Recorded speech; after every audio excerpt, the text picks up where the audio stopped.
오늘 이 시간은 무엇에 미쳤는가 라는 제목을 가지고 하나님 말씀을 증거하도록 하겠습니다.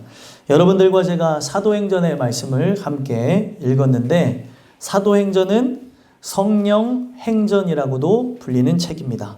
왜 성령 행전이라고도 불리게 되어졌냐면, 성령의 행적에 따라 바로 구원의 역사가 기술되어졌다라고 하는 차원에서 성령 행전이라고 합니다. 그래서 이 성령 행전이라고 불리는 사도행전을 통해 우리에게 뭐를 가르쳐 주시냐면, 제일 1위격인 성부 하나님은 구약에서의 두드러지는 사역을 하셨고, 그리고 제2위격인 성자 하나님 예수 그리스도는 복음서에서, 그리고 제3위격인 성령님은 바로 이 서신서에서 또 이렇게 역사서에서 활동하시는 것을 보여줬다는 겁니다. 그래서 이 내용 속에서 우리에게 가르쳐주는 것은, 분명히 사도행전은 성령의 행적을 따라서 기술했지만, 그 성령의 나타남의 목적을 둔 것이 아니라 성령의 나타남을 토대로 해서 바로 영혼 구원의 목적을 두고 있다는 겁니다. 근데 오늘날 우리가 이 부분을 잘 잡지 못하니까 많은 교회나 어떤 단체에서 복음을 전하는 사역을 감당한다고 할 때 성령의 나타남, 그 외적인 역사에만 치중할 때가 있는데, 복음을 통하여서 영혼 구원의 역사가 일어나지 않으면 아무리 큰 역사가 일어난다 할지라도 그것은 의미가 없게 되는 것입니다. 과거 우리 교회가 어떤 은사사역을 활발히 했던 적이 있었습니다. 그때 그 여러 활동을 통해서 어떤 기적의 역사도 일어나고, 그리고 질병도 치유받고, 그리고 사람들이 환상을 보고 그런 체험을 했었지만, 그 체험을 했던 상당수의 사람들은 지금 없는 경우도 있다는 거예요. 그 역사 속에서 엄청난 걸 경험해봐야 본질적으로 내 영혼이 바뀌어지지 않으면, 영혼 구원을 받지 않으면, 아무리 큰 것을 내가 경험한다 할지라도, 내가 진짜 말로 형용할 수 없는 이적과 기사를 체험하며 이거는 나만 경험했다 할지라도 천국하고는 상관이 없을 수 있다는 겁니다. 오늘 이 내용을 통해 여러분들과 제가 하나님이 이 성령의 역사를 통해서 원하셨던 것은 딱 한 가지였습니다. 이 성령은 구원받은 어떤 특수한 그런 행적을 보여주는 건데, 이 성령을 통해서 하늘과 땅의 권세를 받았다고 한다면 증인이 되어지는 데에 목적을 두고 있다는 겁니다. 그래서 이 사도행전을 보게 되면 예루살렘과 온 유대와 사마리아와 땅끝까지 그 증인이 되어지는 역사를 기술해놨다는 거예요. 그래서 이 사도행전의 저자인 누가는 누가복음에서도 똑같이 누가복음 1장에 돋는 해로 표현되어지는 예수 그리스도에 의해서 그들이 구원을 얻었다면, 이거는 성령을 통해서 진행되어질 건데, 성령을 통하여서 돋는 해로 표현되어지는 어둠 가운데에 고통 가운데 살아가는 나에게 비춰오는 빛과 같이 그 예수를 통하여 구원을 받은 자라고 한다면, 누가복음 24장의 결론을 낼 때 어떻게 결론을 맺고 있냐면 증인이 되어진다는 얘기를 하고 있습니다. 그것이 연결되어지면서 사도행전 1장이 펼쳐지게 되는 거예요. 그래서 사도행전 1장 8절에 오직 성령이 너에게 임하시면 너희가 권능을 받고 예루살렘과 온 유대와 사마리아 땅끝까지 이르러 내 증인이 되리라 하시니라. 그 말씀이 적혀져 있는 겁니다. 이거 제가 잘 얘기를 안 드리지만 우리 교회 표어예요. 여러분들과 제가 왜 땅끝교회 다니게 되어졌냐면, 이 땅끝교회를 통해 증인되어지는 데에 목적을 두고 있다는 겁니다. 그래서 증인이 되어진 자는, 이거는 내가 증인돼야지 공부하고 그리고 외우고 그리고 씨름하고 하는 것도 분명 영향을 주겠죠. 하지만 증인은 성령을 통해서 되어집니다. 성령을 통하여서 깨닫게 하시는 은혜로 바로 그리스도 예수의 사람, 이 사도행전에서는 그리스도인으로 표현되어졌는데 그리스도인이 되어진다는 거예요. 왜 그리스도인이라고 했겠습니까? 예수라고 하는 그 사람에게서 나타났던 모습이 그대로 나타나는 거예요. 저 사람은 죽었다고 했는데, 그리고 들려오는 얘기 가운데는 어떻게 했어요? 죽었다가 살아나서 승천했다고 했는데, 그 예수님의 모습이 다른 사람에게서 동일하게 나타나는 거예요. 그래서 그것 자체가 너무 특이하니까 사람들이 그거를 그리스도인이라고 부르기 시작합니다. 야, 예수님이 뭐 사람들 그렇게 얘기하잖아요. 환생한 것도 아니고 어떻게 저런 이야기를 어떻게 저렇게 할 수 있을까? 환생이라고 하는 거는 기독교 용어도 아니고 말도 안 되는 건데 사람들의 그 의식 속에서 생각할 때는 야, 그런 게 아닌가라고 하는 생각을 갖게 되어졌다는 겁니다. 그래서 우리가 이 사도행전을 통해서 보게 되어지는 거는 똑같이 성령을 통하여서 여러분들이 감동을 받게 되어지면 뭐가 되어진다는 거예요? 증인이 되어진다는 것을 바로 강조하고 있다는 겁니다. 그래서 이 사도행전의 어떻게 보면은 핵심 인물이 바울이라고 하는 인물인데 바울이라고 하는 인물이 성령을 통하여서 그가 감동을 받고 새롭게 태어나게 되어지니까 은혜를 통해 새롭게 태어나게 되니까 어떻게 됐어요? 증인이 되었습니다. 그는 과거에 증인이 아니었어요. 뭐였습니까? 원수였어요. 예수 믿는 사람을 박해하며 죽이는 데에 앞장섰던 앞잡이였습니다. 근데 그가 은혜를 받게 되어지니까 바로 앞잡이 노릇을 그만두고 예수를 증거하는 사람이 되어진 거예요. 그래서 오늘 본문은 그런 내용 속에서 펼쳐지는 이야기 중에 하나인데 바로 사도 바울에 대해서 잘 알았던 사람들이 아니 도대체 너가 어떻게 무슨 일이 있었기에 그리스도인이 되어졌는가 하면서 안타까워하는 사람들의 이야기가 적혀져 있습니다. 우리는 이 본문을 통해서 살펴봐야 되는 게 이 사도 바울은 예수를 그렇게 핍박하고 미워했던 사람입니다. 근데 예수를 만나고 난 이후에는 사람들이 미쳤다고 할 정도로 바뀌어졌다는 거죠. 오늘 여러분들과 제가 이 말씀을 통해 한 번만 생각해 봤으면 좋겠어요. 나는 무엇에 미쳐서 살아가고 있는가? 오늘 말씀을 통해 여러분들과 제가 우리 자신을 돌아다보고 나는 무엇에 미쳐 살아가는가 한번 살펴보시고 오늘 허락하신 말씀을 통해 우리가 예수께 미쳐지는 은혜가 있게 되기를 간절히 소망합니다. 그래서 오늘 본문을 통해 딱 한 가지 질문만 드립니다. 무엇에 미쳤는가? 한번 살펴봤으면 좋겠어요. 그래서 24절에서부터 29절까지 내용을 보면 바울과 베스도라고 하는 사람이 논쟁하는 이야기가 있어요. 이 베스도는 누구냐면 그 유다를 총괄했던 총독입니다. 근데 이 총독이 지금 그 지역을 관리하는 분봉왕이라 그래요. 진짜 전체를 관리하는 왕이 아니라 그 지역구의 왕을 세웠었던 거죠. 그 분봉왕 그 헤롯 아그리빠라고 하는 사람에게 자기가 이 문제를 처리할 수 없으니까 왜 그러냐면 그가 갖고 있는 로마 시민권 때문에 함부로 처리할 수가 없었던 거예요.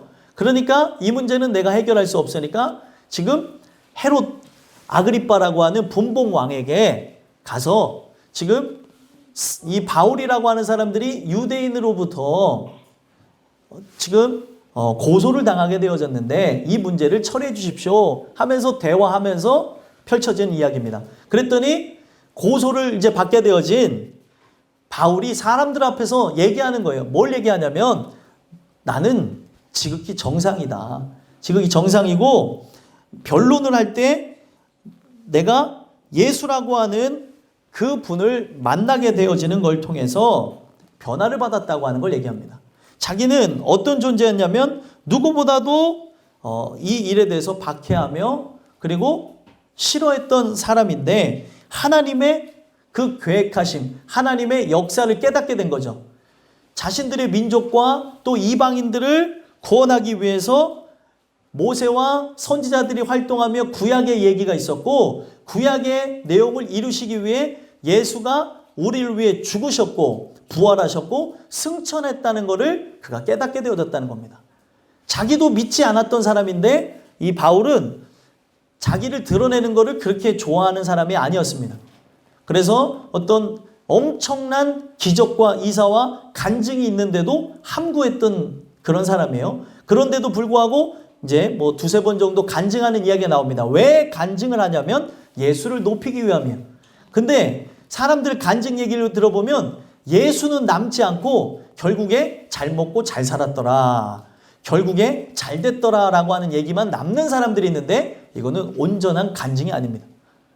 결국에 망했더라 라고 하는 간증은 들어본 적이 없어요. 여러분 이런 간증 들어봤어요? 간증하는데 그 영상을 보게 되면 결국에 하나님이 나를 믿게 하기 위해서 나는 쫄딱 망했더라, 이렇게 하면은 간증을 누가 들어요? 야, 예수 믿으면 망한대. 예수 믿으면 심지어 가족 3대가 망할 수도 있고 죽을 수도 있대. 이렇게 하면은 누가 교회를 다니겠습니까? 그래서 그런 간증은 존재하지 않는데, 사실상 지금 이 간증들은 사람들이 좋아하는 이야기로 아주 질비해져 있습니다. 사실상 간증은 뭐예요? 예수님 때문에 내가 모든 것을 잃었습니다. 그런데 나는 예수를 얻었습니다. 이게 진짜 간증이에요. 근데 그렇게 간증하는 사람들도 때로는 불평불만하고, 어떨 때는 은혜 충만할 때는 어떻게 살아가요? 그래, 그래서 내가 없는 게 복이야 이러면서 또 없는 거를 비관하고, 그리고 그것에 대해서 한탄해하고 할 때가 있는데, 비관하지 마십시오. 우리는 저 영원한 천국을 바라보는 자들이에요. 그래서 어제 청년들하고도 잠깐 얘기를 나눴지만, 청년부 예배가 이제 개설이 돼서 같이 말씀을 나눴는데, 나사로 얘기를 했어요. 거지 나사로. 그 사람을 누가 저주받았다고 얘기할 수 있겠어요? 천국에 갔는데. 근데 오늘날 우리가 이 말씀 속에서 돌아다 볼 때 지금 사람들이 우리를 바라보는 모습들, 우리가 그 예수의 사람으로 거듭나기 위해서 일어나는 모든 일들 자체가 사람들은 저주받았다고 얘기할 수가 있다는 거예요. 오늘 우리의 교회 다니는 목적은 예수를 믿어 영생을 얻기 위함입니다. 믿으십니까? 이걸 위해서 다니는 거지, 우리가 어떻게 보면 성공하기 위해서, 잘 먹고 잘 살기 위해서 다니는 거라고 한다면 착각하고 있는 부분이라는 거예요.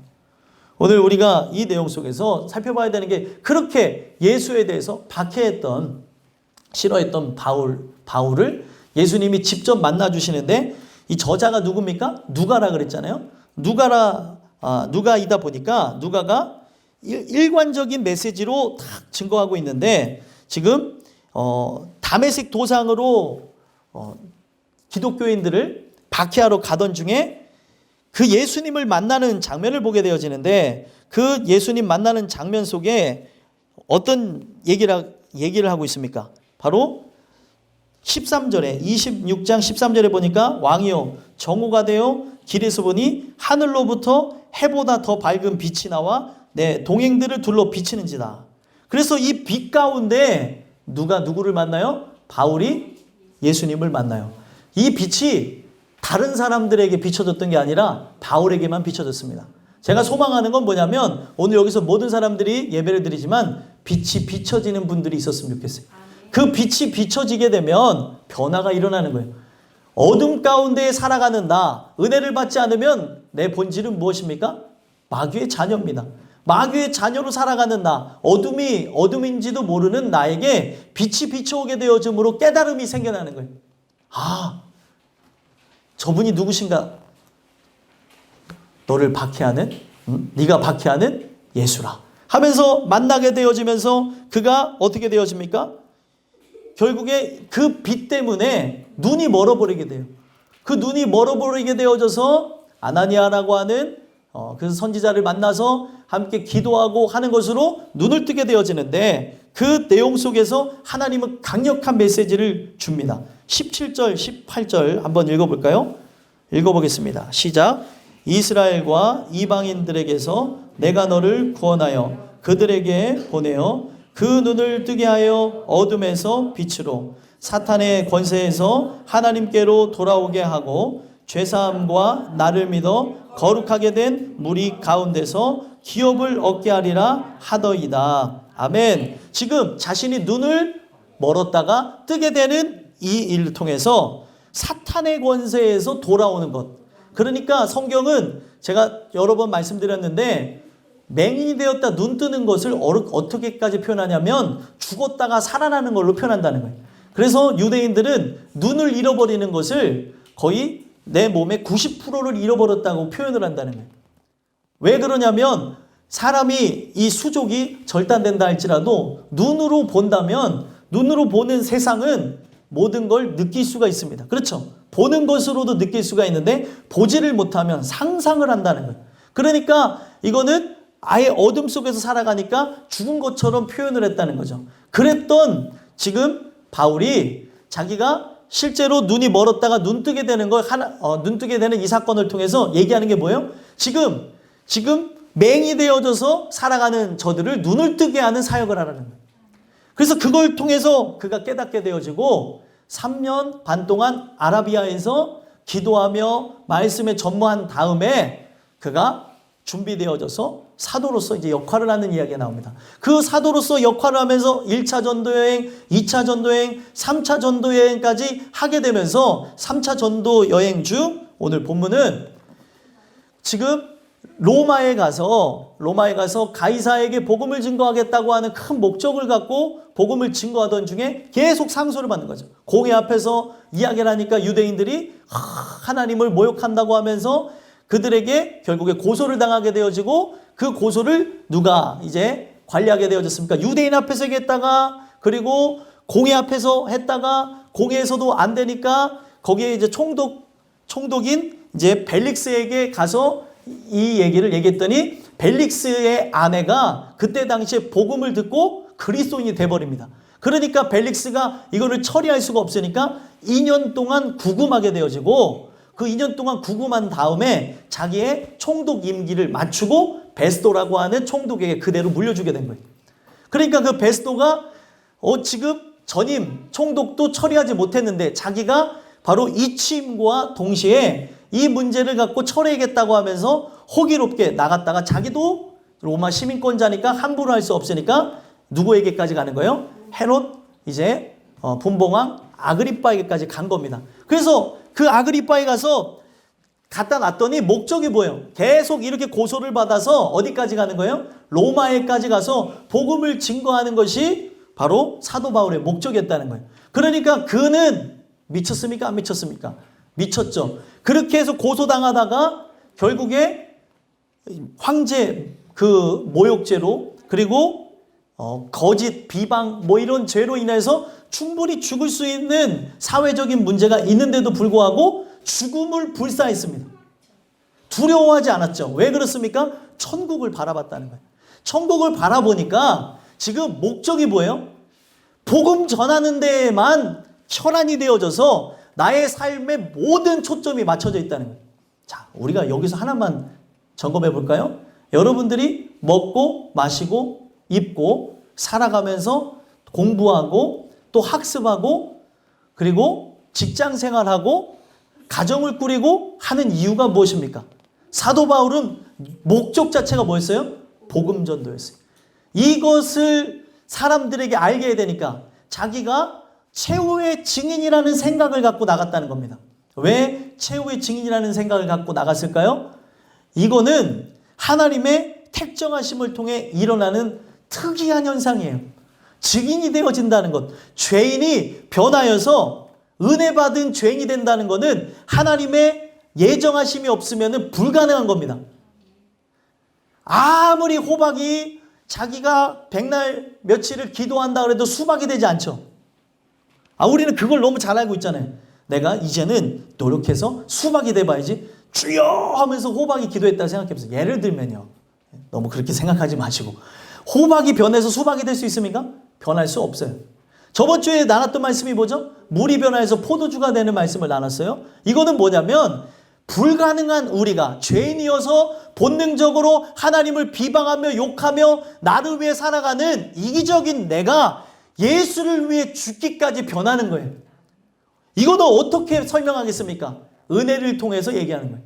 그런데 은혜를 실제로 받지 않으니까 모든 관심이 어디 있어요? 다 나에게 있고 모든 관심이 어디 있어요? 돈에게 있고 모든 관심이 어디 있습니까? 명예와 권력과 권세에 있다는 거예요. 지금 이 사도 바울 자체는 목적 자체가 복음 전거하는 거 그거 하나였습니다. 그러니까 계속 고소당해서 죽는다 할지라도 내가 딱 한마디라도 복음을 증거만 한다면 됐다는 거예요. 이걸 통해 어디까지 생각했어요? 혹여나 하나님께서 저 사람을 변해가지고 하나님의 큰 영향력으로 일을 할 수 있지 않을까라고 하는 생각도 가졌었다는 거죠. 그런 중에서 이제 논쟁이 펼쳐지는 겁니다. 그랬더니 이 상황 속에서 갖다 놨더니 뭐만 하는 거예요? 속에 꽉 차 있는 게 뭐예요? 이 바울 속에 꽉 차 있는 게 뭡니까? 예수를 증거하고픈 마음, 하나님의 은혜와 사랑으로 꽉 차 있으니까 입만 열면 예수를 증거하는 거예요. 어떤 사람은 입만 열면 불평불만하죠. 어떤 사람은 입만 열면 욕하죠. 입만 열면 사람을 비방하죠. 사람 하나 사라지기 무섭게 욕하는 사람들이 있어요. 사람 하나만 사라지면 저 사람은 왜 저래? 사람은 이렇다는 거죠. 오늘 우리 안에 뭐가 가득 차 있냐는 거예요. 사람이 가득 차 있는 거에 따라서 말하는 게 다릅니다.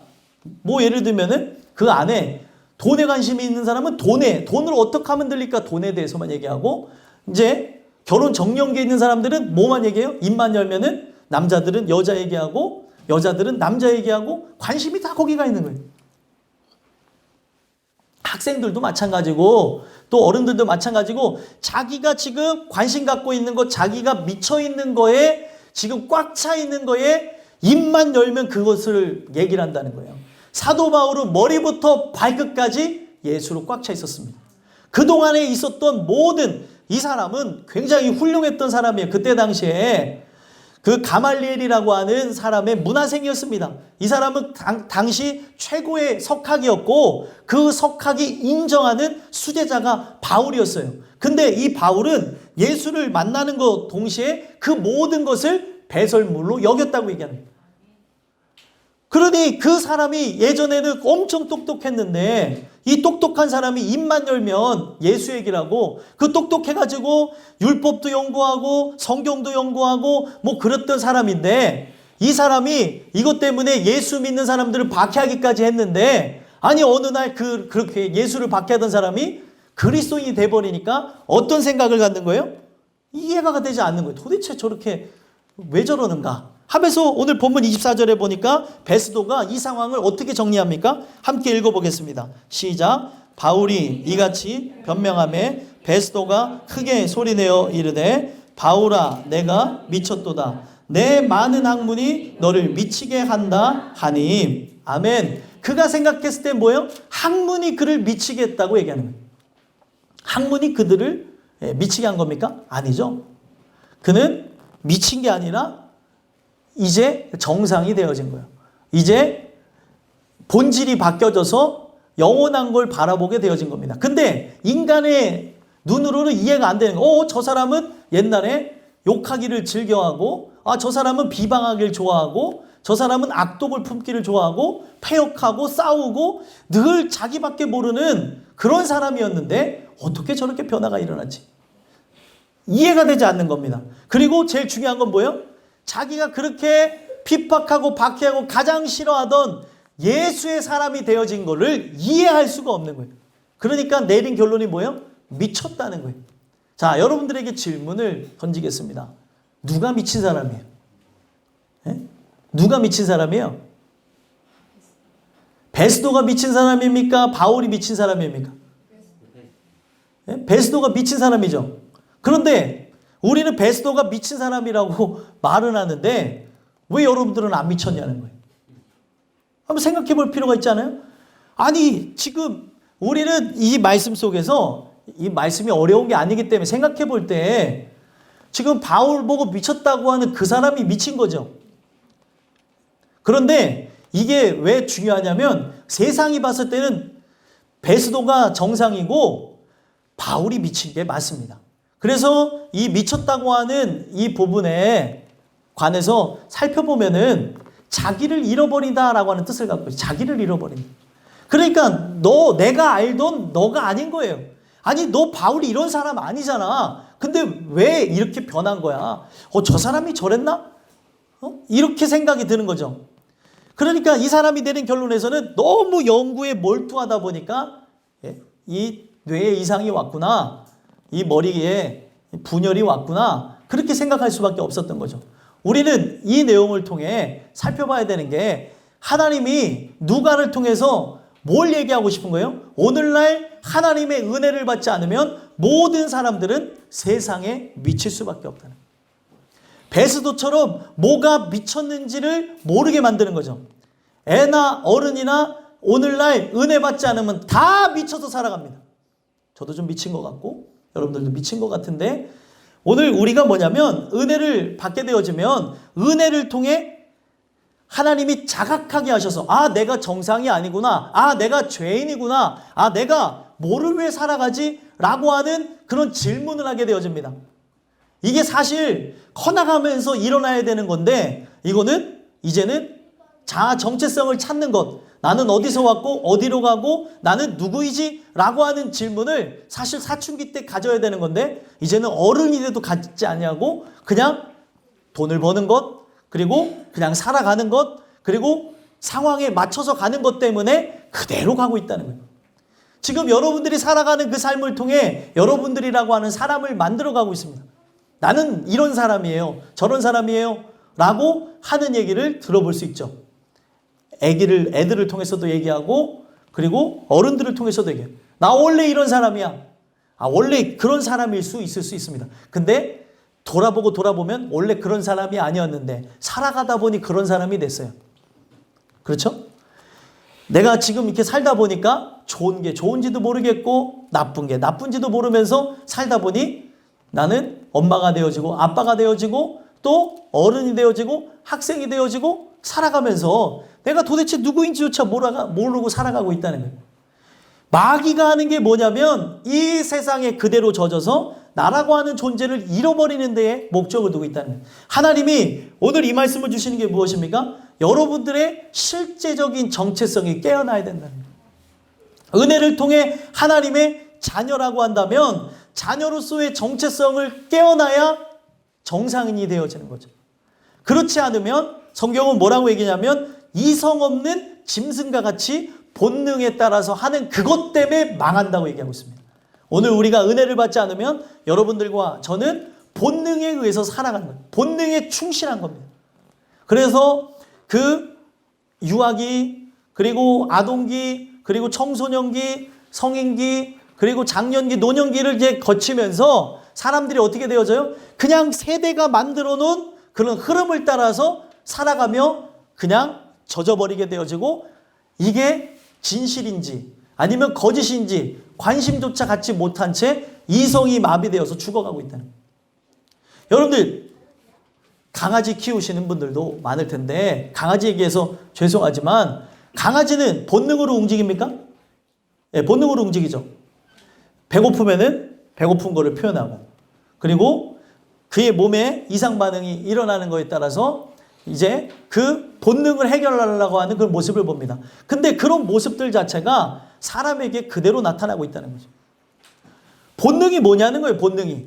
우리의 본능은 하나님의 뜻과 그 은혜로 영광으로 나가는 건데, 지금 그 본능이 나를 지금 잠재워서 죽이고 가고 있는데도 관심을 갖지 않고 나가고 있다는 겁니다. 그래서 내 학문이 미쳤다, 내 학문이 너를 미치게 했다고 얘기했더니 바울이 얘기하는 게 뭐예요?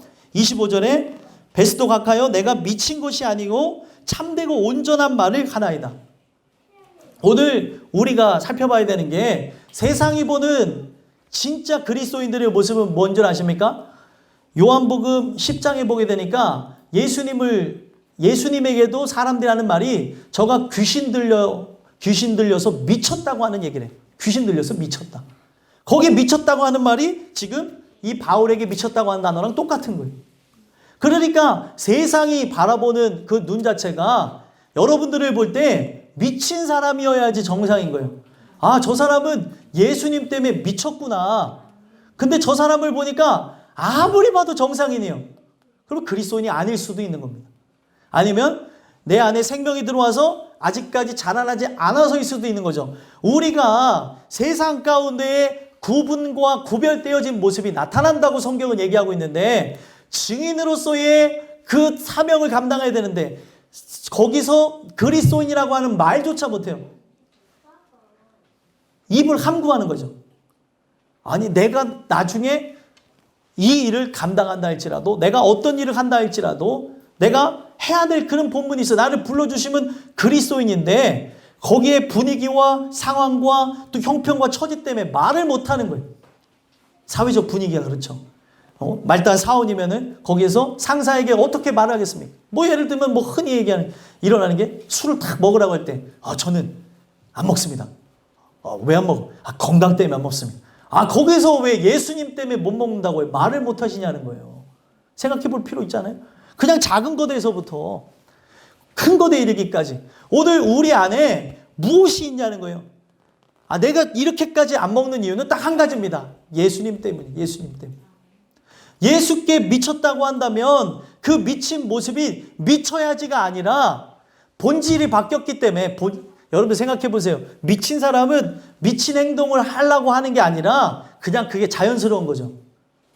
그래서 거라사 광인의 모습을 보면 마가복음 5장에 나오는데 거라사에 사는 그 광인의 모습이 미쳤는데 어디에 살아요? 무덤 사이에 살고 알몸으로 살아갑니다. 그리고 돌을 가지고 자기의 몸을 쳐서 그렇게 상하게 하는데 아프지 않다고 얘기해요. 그게 자기가 미쳤다고 생각을 하지 않으니까 살아가는 겁니다.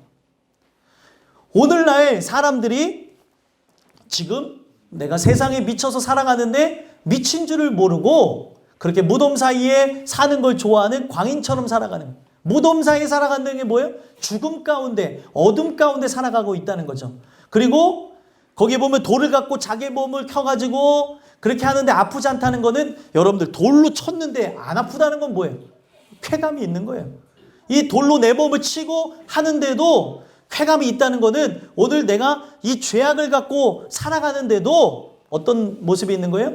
아픈 걸 모르고 이 쾌감 때문에 내가 죽을지도 모르면서 살아가고 있다는 거죠. 그 거라사 광인의 모습이 오늘 우리의 모습이 아닌가를 살펴봐야 된다는 겁니다. 오늘 많은 사람들이 다 미쳐서 살아갑니다.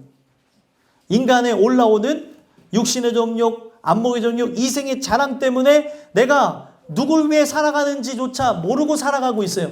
뭘 위해 살아가는지 모른다는 거예요. 그래서 하나님 주시는 은혜를 통해 깨어나지 않으면 도대체 내가 뭘 위해서 살아가는지 모르고 살다가 죽을 수 있다는 거예요. 그래서 성경은 은혜를 받아야 된다는 걸 얘기하는 거죠.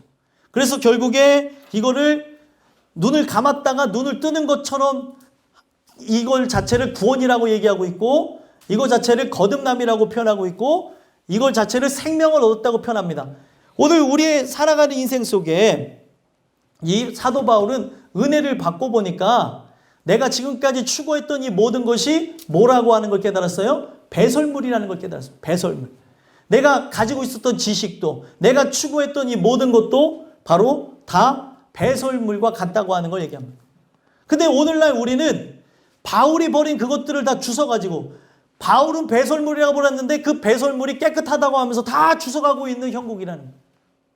오늘 여러분들과 제가 이 주신 말씀을 통해 내가 진짜 예수께 미쳤다고 한다면 우리는 어디에 있어야 돼요? 어둠 사이에 무덤 사이에 있는 것이 아니라 여러분들은 반대로 어디 있어요? 교회 사이에 있어야 되고 말씀 사이에 있어야 되고 여러분들과 저는 그 하나님 주시는 은혜에 의해서 사람들이 봤을 때 광인으로 비춰질 수 있어요. 저 사람은 맨날 교회밖에 몰라? 말씀 왜 기도하나? 거기 보면은 거기에 광인 자체가 거라사 광인은 밤새 소리를 질렀다고 나옵니다.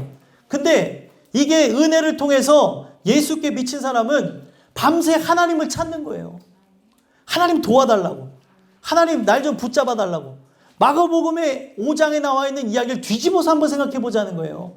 세상에서 미친 사람의 얘기를 그렇게 하고 있는데 예수께 미친 사람도 그 예수와 함께 저 영원한 천국에 들어가길 소망하며 말씀대로 살기를 원하고 말씀대로 살지 못해서 울 때도 있고 또 때로는 아무도 알아주지 않지만 기도하면서 살아가는 거예요. 하나님 날 좀 도와주세요. 때로는 밤새 기도할 때도 있고 또 밤새 기도하는 심정으로 찾고 그렇게 나가는 거죠. 오늘 여러분들과 저는 뭐를 향해서 나가냐는 거예요. 오늘 많은 사람들은 세상에 미쳐 있습니다. 성경은 딱 두 가지로 얘기하죠. 세상에 미쳤느냐? 예수에 미쳤느냐? 바로 이 세상에 미쳤다고 하는 것을 요한일서 2장에서 얘기하죠. 이 세상에 있는 것들이라.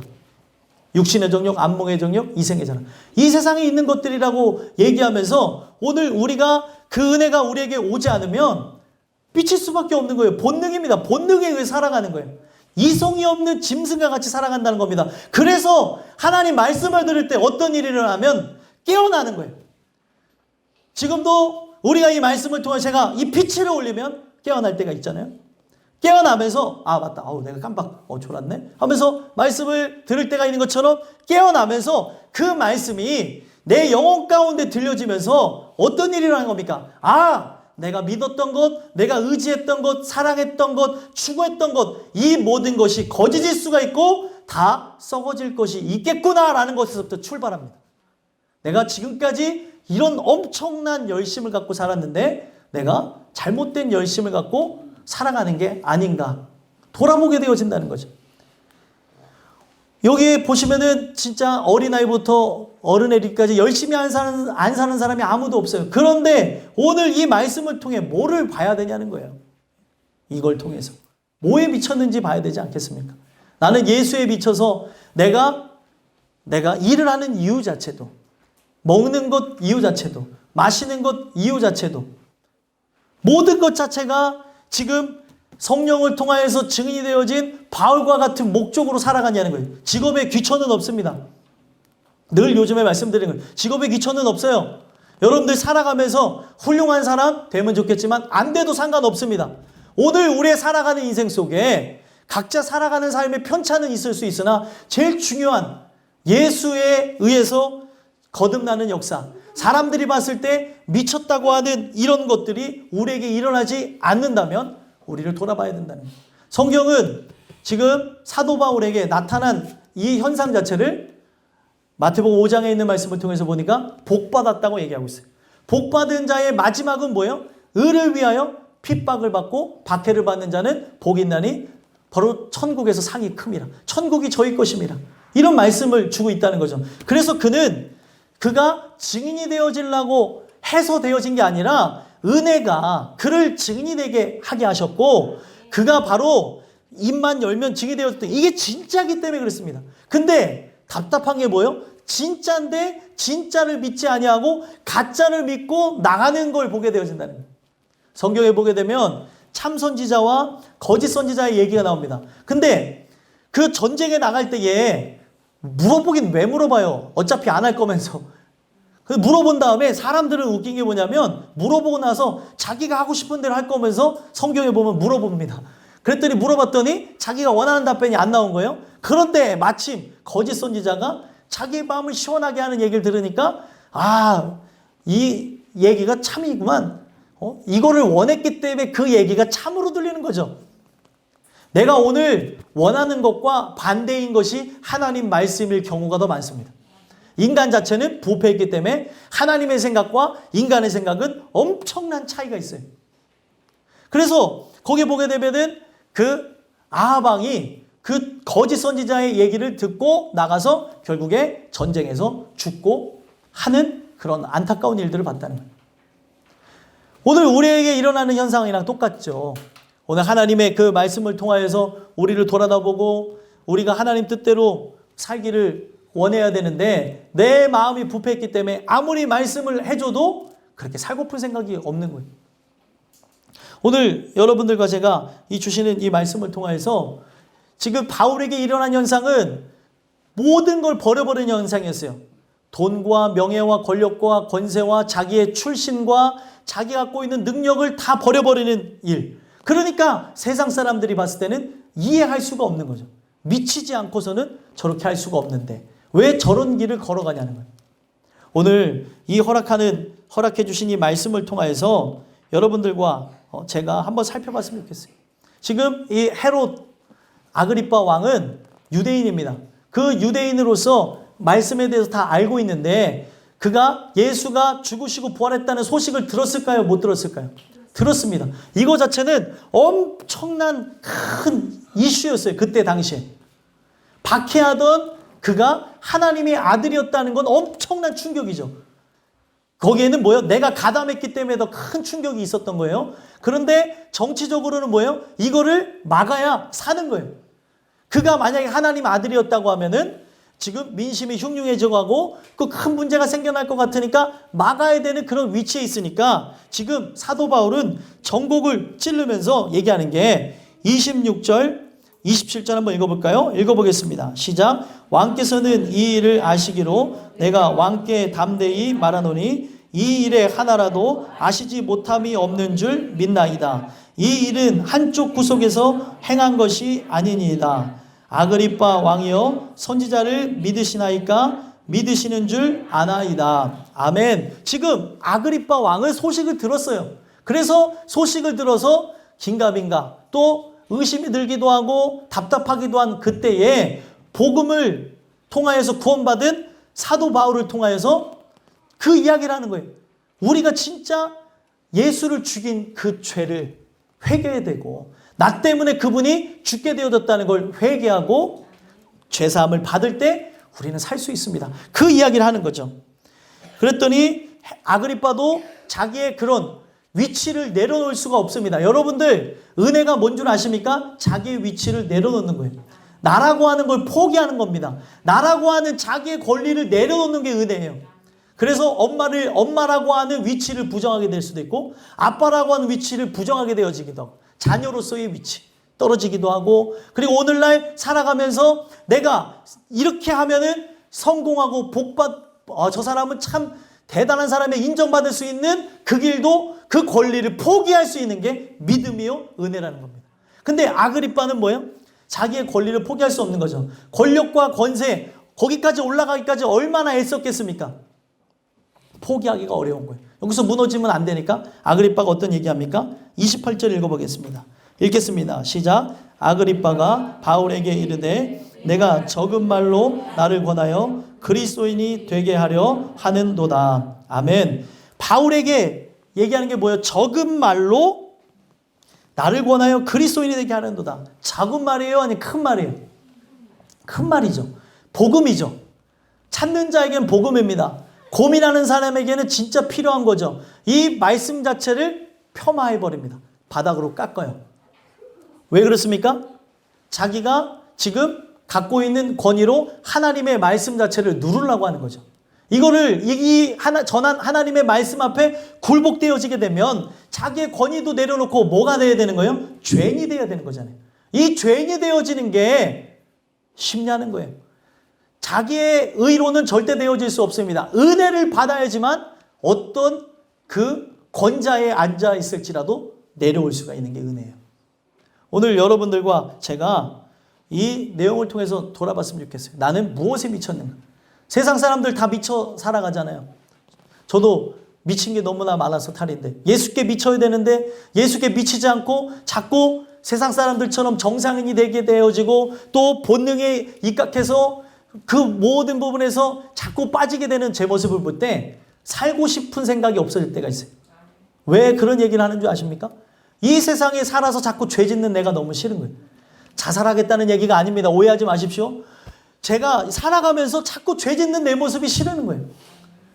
마음속에서 품어나는 죄나 생각으로 품어나는 죄나 오늘 살아가면서 진짜 어쩔 수 없이 육신을 몸을 입고 살아가다 보니 자꾸 먼지같이 달라붙는 이 죄의 모습을 볼 때 내가 너무나 싫은 거예요. 그럴 때 거기서 끝나는 게 아니라 그리스도가 나를 바라봐라.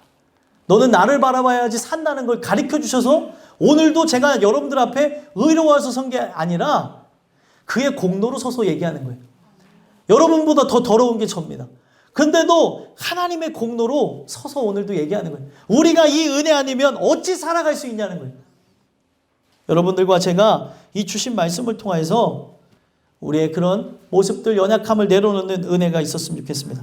근데 여기서 바울이 포기하지 않고 마지막 말을 갖고 그에게 여지를 열어놓고 비수를 꽂고 딱 끝냅니다. 어떤 말일까요? 29절 한번 읽어보겠습니다. 읽겠습니다. 시작. 바울이 이르되 말이 적으나 많으나 당신뿐만 아니라 오늘 내 말을 듣는 모든 사람도 다 이렇게 결박된 것 외에는 나와 같이 되기를 하나님께 원하나이다 하니라. 아멘. 그는 유대인이었으니까 하나님의 말씀에 대해서 잘 알아들을 수 있었겠죠. 그런 그에게 얘기하는 게 뭐예요? 나와 같이 되기를 원한다 하면서 탁 전곡을 찔렀어요.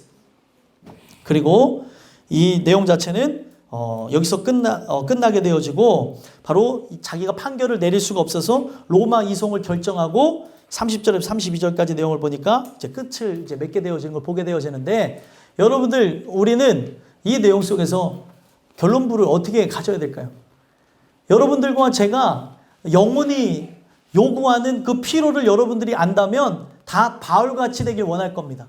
근데 내 영혼의 요구를 내가 묵살하고 영혼의 요구 자체를 거부하니까 그냥 육신의 본능을 따라서 살기를 원하는 거겠죠.